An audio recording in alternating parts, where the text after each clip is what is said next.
from God that he would be a father of many nations. And he received the promise, and like we do when we receive promise from God, we are excited and expecting that God is going to do what he said he was going to do. The promise, someone said, is not measured in weeks or months like we like it to be, but it's measured in years and decades. And here are Abraham and Sarah in the land of Canaan for 10 years, and there is no child.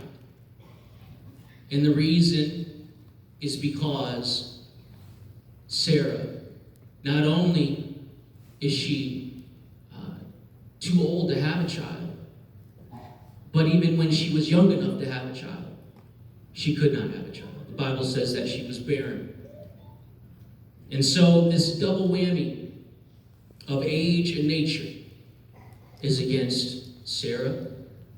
And I say that specifically because it's not as much against Abraham as it is against Sarah.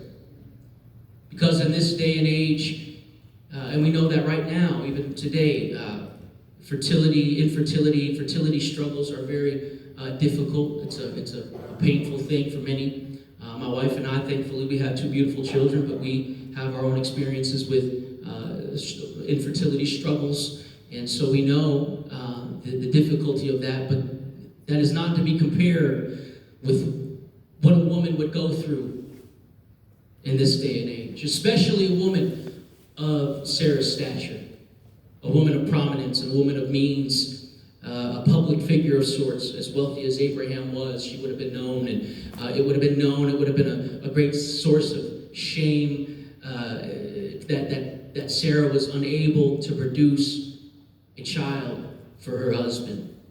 And what she's feeling is pressure.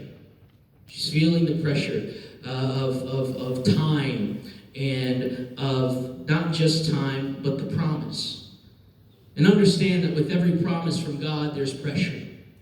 It's the pressure of the promise. And a lot of times the pressure of God's promises is spelled T-I-M-E. It's time. And the time it takes, it builds pressure, like a pressurized cabin. And it just, the longer it goes, the more, and until we feel like we could just explode with expectation, but then frustration and impatience. And this is where Sarah and Abraham were at this time. And so Sarah comes up with an idea. She says to Abraham, I want you to go and conceive a child with my servant Hagar. And Abraham, we don't know if Abraham was reluctant, and we don't know if Abraham was enthusiastic about it, but we just know that Abraham complied when perhaps he shouldn't have. Of course, we know he shouldn't have, but if you were just reading this and you didn't know the end from the beginning, you're going, I don't think that doesn't sound like a good idea, Abraham, don't do it. And we don't know if Abraham said, babe, I don't know about that, doesn't sound like a good deal. We don't know if Sarah got halfway through the sentence and then there was just a Abraham-shaped cloud because he went, pew, all right, here I am about to have a child. We don't know. But what we do know is that he followed through with her plan. And of course, Hagar conceives a child. And this is where things get messy, because this servant girl who had always been below, now the power struggle shifted, and she is on top. She has conceived a child, and she begins to look at Sarah with contempt, and we would say hostility and open disrespect. In this context, she is getting, she's feeling herself, we might say, because now she's on top, and Sarah can't take it. Day after day, the conflict, the frustration, the disrespect, and she goes to Abraham, and she says to Abraham, this is your fault.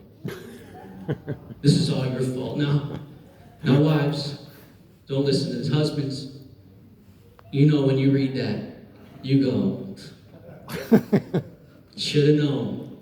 Should have known. Somehow. And you know Abraham's going, what?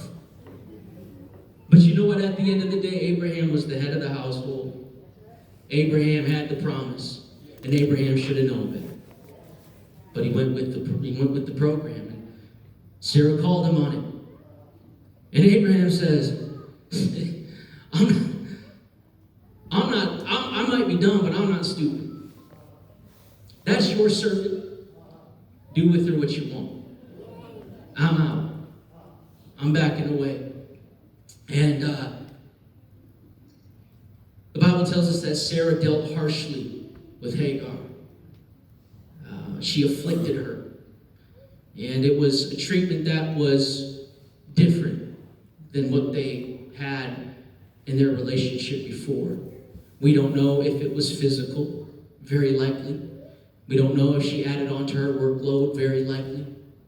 All of the disrespect that Sarah had felt from Hagar, Sarah probably poured it out, double and triple, on Hagar. To the point where Hagar leaves, she flees. And she leaves Canaan. And she finds herself alone in a wilderness.